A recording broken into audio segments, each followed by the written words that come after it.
Yeah, guys, don't lose on your stomach, feet first. That is not how it works. Okay, let's see here. Welcome aboard, those of you at home. Can I get you guys back up here in 5, 4, 3, 2, 1? Roman, that image is going to be in my head for the rest of the day, making me giggle. All right, let's see here, guys. Okay, so here we go. Let's get those voices off, guys. I'm sensing a lot of confusion on this, so let's make sure that we're feeling really good about it and are able to manage, okay? So we're going to go ahead and make a coordinate plane that goes 7 each direction. If you haven't already, please make sure you do that. Okay, I'm going to make one right here. This time I asked you to make your coordinate plane 1, 2, 3, 4, 5, 6, 7.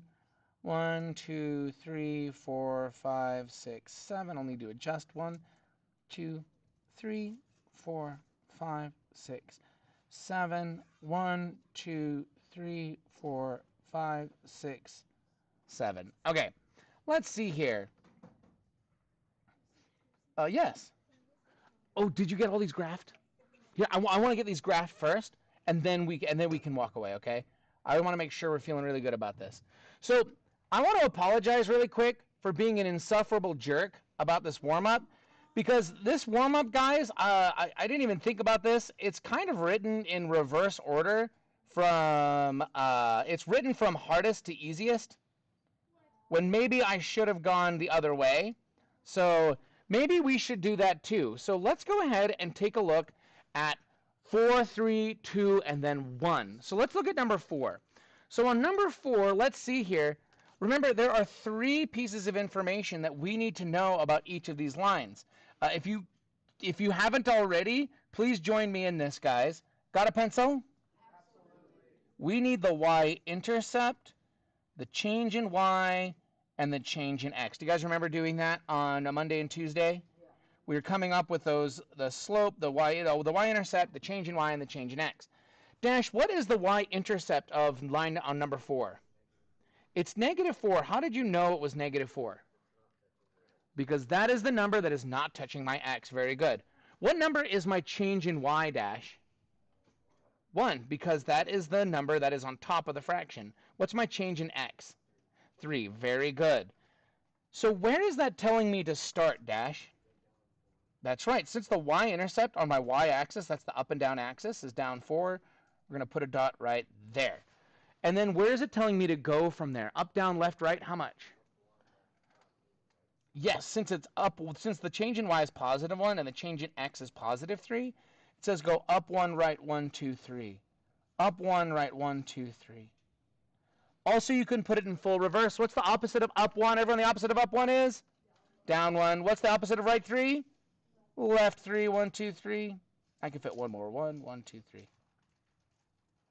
I like to put as many dots as I can on here.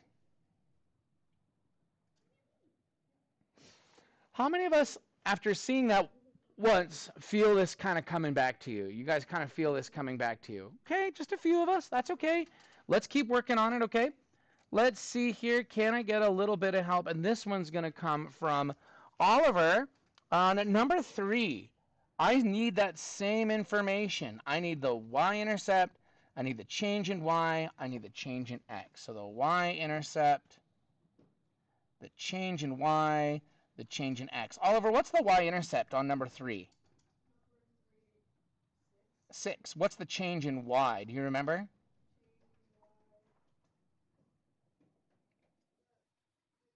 Yes, very good, because there's a secret -1. And then what's my change in x? Very good, because there's a secret -1 over 1 sitting next to that x. Perfect, Oliver. Now, where's that telling me to start, Oliver? Up 6. 1, 2, 3, 4, 5, 6. We put a dot. And where's it telling me to go? And? Yep, down 1, right 1, down 1, right 1, down 1, right 1. And you just keep going. And you can also put it in full reverse 1 step. What's the opposite of down 1? Everyone, the opposite of down 1 is? Up 1. The opposite of right 1 is? left 1. See how that's on the same line? Okay, let's see here. Graph that, and there's our line. After seeing that twice, how many of us are feeling this kind of coming back? How many of us are starting to feel this coming? Look at that. That's a little bit more of us. A little bit more of us. Yeah, we find that change in y. We find the y-intercept. We find the change in x, and we take it from there. Let's see here. Who are we going to talk to next? That's going to be Akora. Akora, what is the y-intercept on number 2? Very good, because there is a secret plus 0 when we don't see that y-intercept. Very good. What's my change in y, Akora? And what's my change in x? Very good, because there's a secret -2 over +1. That's beautiful. So where's that telling me to start, Akora? At 0. And where is it telling me to go? Close, because remember my change in y is the up and down. So instead of going left 2, I should go down 2 and then right 1. Down 2 and right 1. Down 2 and right 1. And then you can also put it in full reverse, which is up 2 and left 1. Up 2 and left 1. Up 2 and left 1. And we put a dot and we get this going, and this is pink and yeah. 3 times. How many of us is rushing back to them? They're feeling like they could do zombie graphs again. They're feeling pretty good, or at least feeling better. How of us are doing okay here? We're doing all right? Okay, okay.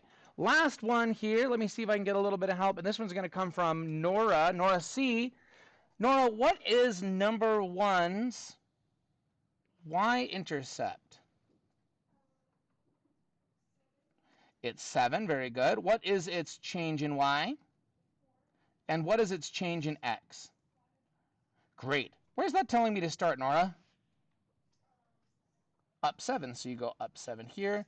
Now, where's it telling me to go? Ooh, remember, change in y is your up and down. So that would be up or down 4. What do you think? Well, I love where your head's at. I think maybe you got there, okay? So since it's a +4, technically it's telling me to go up 4. And since the change in x is a +5, it's technically telling me to go right 5. But why is that going to be a problem, Nora? The graph isn't big enough, so we have to put it in full reverse. Nora, what's the opposite of up 4? And what's the opposite of right 5? So instead of going up 4 and right 5, we're going to go down 1, 2, 3, 4, left 1, 2, 3, 4, 5. Down, that's all I can fit. I can't fit anymore. 1 point's going to do her. Okay. After seeing this 3 times, how many of us are, let's dial that in. Big thumbs up, easy peasy, lemon squeezy. It's like we were never gone. Big thumbs down. I don't know how you got a single thing in there. I don't know where you got the change in y. I don't know where you got the y-intercept. I don't know where you get your x, your change in x. I don't know how to put those on a graph. I don't know nothing. And then dial it somewhere in between. Where is everybody? Okay, we're feeling a little bit better. I love it. Hey, it's the 70th day of school, guys. You know, in the USA, copyrights expire 70 years after the death of its original author. Mm-hmm. And today is the National Day in recognition of the profession of popping corn. Apparently, back in the day, being a popcorn popper was a respectable profession that people would go into. It'd be like, what do you wish to be when you grow up, Sonny? And he'd be like, Daddy, I wish to be a popcorn popper just like you. And he'd be like, ah, yes, in the family business. Highly respectable position, the popcorn popper. And then they invented microwaves, right? And microwavable popcorn. And apparently they got this day because it's like, boo, down with microwaves. We must respect the profession of popping corn. And now I'll bet you there are 10 professional popcorn poppers in the USA. Right? I don't think there's very many people who literally only pop popcorn. I have a question, though. If you work at a movie theater and part of your job is popping popcorn, are you a professional popcorn popper? No. Yeah, I'm hearing some yeses. I'm hearing some nos. It's just part of the gig. I guess that's true. I'm not a professional. Am I a professional paper grader? That makes me sad. I don't like that at all. I feel like that's part of the job, but I don't think so. You know what? I'm saying no. If you're a professional popcorn popper, that is the bulk of your job. All right, let's see here, Josh. What's our first essential question today?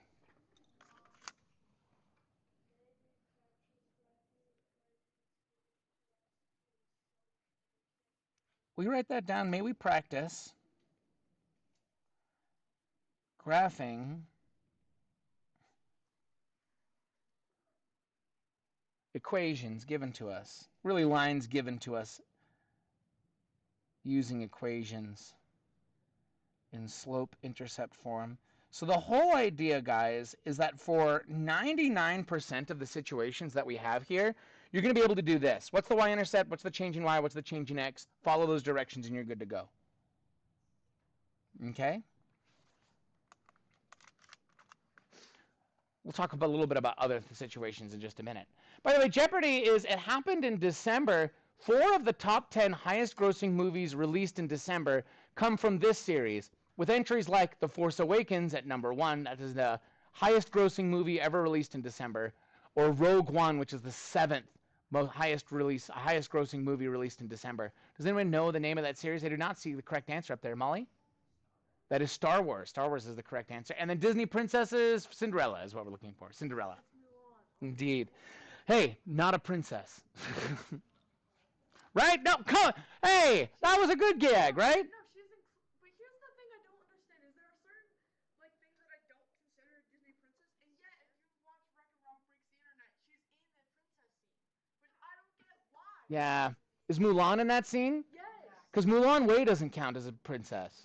I mean, she's probably the coolest out of all of them, but People also don't count Raya from Raya and the Last Dragon, even though she's actually a Raya is a princess, yeah. They don't include her. And I'm like, No, Raya's a Disney princess.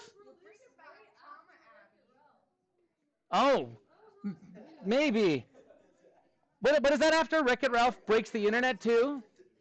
I'm going to say, guys, I am a little embarrassed by this, but every single time in Wreck-It Ralph, when he's doing the villain's mantra, as he's going down to save everything, I definitely get really misty. Like, I might even cry sometimes, but I get pretty close. How many of us are right there with me? You know the part I'm talking about?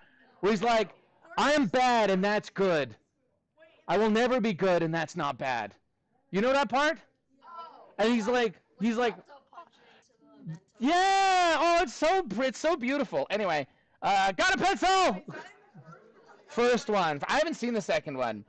Okay, got a pencil! Okay, here we go, guys. Here we go, graphing lines in slope-intercept form practice.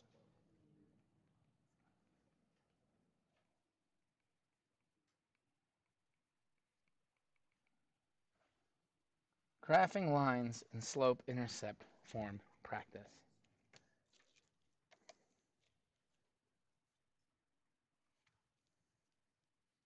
Okay. Let's see here, guys. We're going to start by making a coordinate plane. We're going to keep it nice and small because I want to give you time to work on your self-assessment today. 5 by 5. There is a kind of line that we have not discussed that we absolutely have to. I tell you what, let's do it once we get to the work time, okay? It's going to be okay. I don't want you to miss this because otherwise you're not going to be sure how it goes. Because this is a brand new thing we're going to do. As soon as I get you guys on your self-assessment, we'll be good.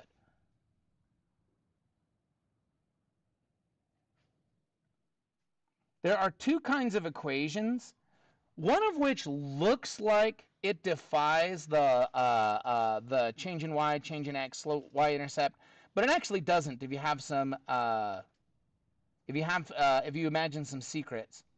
And then another one that is completely breaks it, much like Ralph did the internet, I understand. Okay. Which one do you guys want to see first? Do you want to see the one that looks like it breaks existence but doesn't, or the one that looks like it breaks existence and it does? You want to see the one that does? I think we better do the one that doesn't. I don't know why I asked. I'm sorry. I was assuming you guys would pick the one I wanted, and you didn't, so I'm sorry. So here we go. Y equals 4.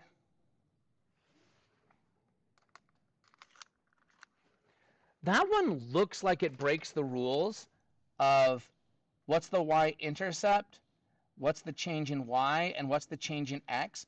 But I'll tell you right now that it doesn't. When I say teach, I want you to say, okay, talk to your partners, What do you think the y-intercept is? What do you think the change in y is? And what do you think the change in x is? Talk it out, and I'll tell you in 15 seconds. I'll give you a hint. Teach!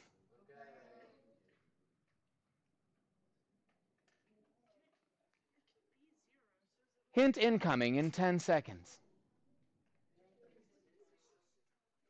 Deploying hint in 5, 4, 3, 2, 1. Deploying hint. Hint deployed. Bonus hint. Carry on.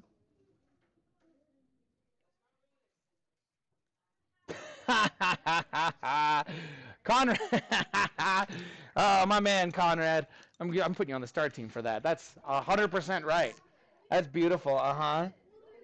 Conrad just said, that's not really a hint. You just gave us the answer. All right. Can I get you in 5, 4, 3, 2, 1? Here we go, guys. Do you guys agree? Do you guys agree that 4 is equal to 4 plus 0? Yes. Do you agree that 4 is equal to 4 plus 0 times x? Sure. Because 0 times x is 0, right? Do you agree that 4 is equal to 0 over 1 times x? Yeah. These are all true. If you don't see an x, we imagine a secret 0 over 1.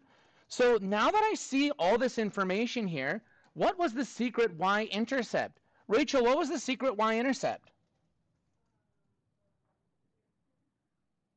The 4. What was my change in y? And what is my change in x? Great. So we can graph this the normal way. Rachel, where does that tell me to start? That's right. And then where does it tell me to go?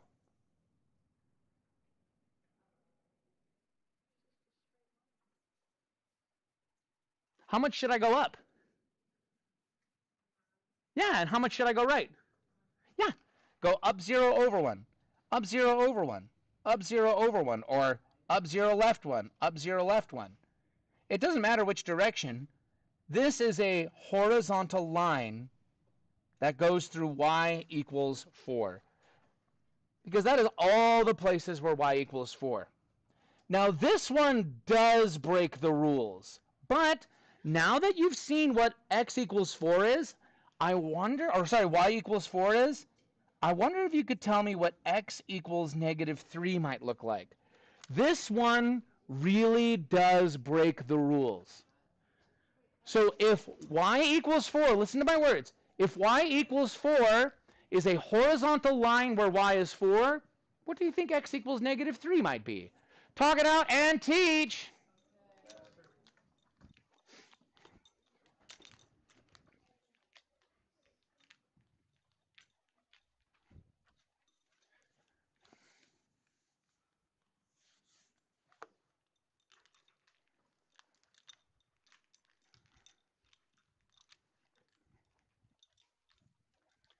Okay.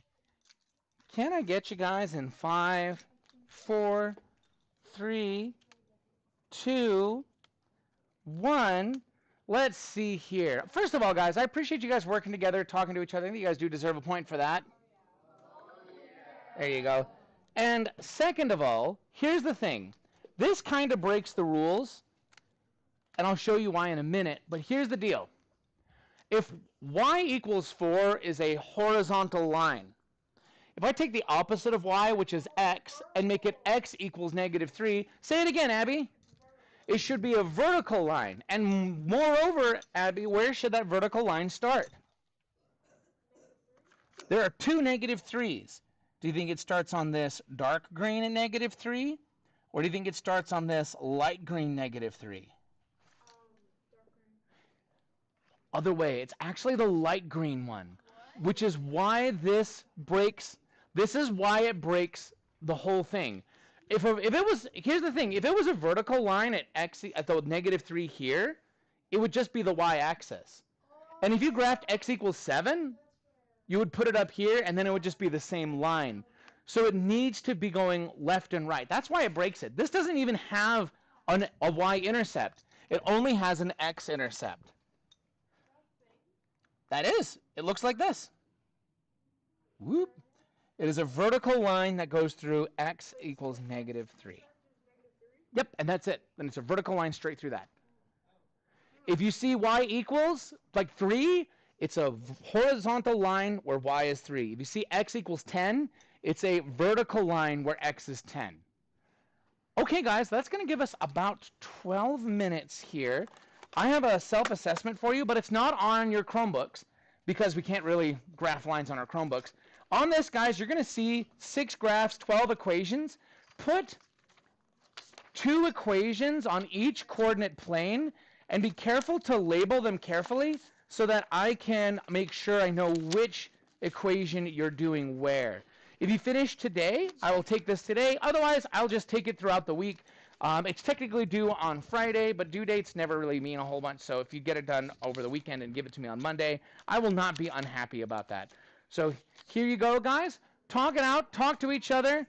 How would you graph these 12 lines onto these coordinate planes? Give it a try and teach. Be right with you, Coral. Let me just go ahead and turn off these guys. See you later. Those of you at home.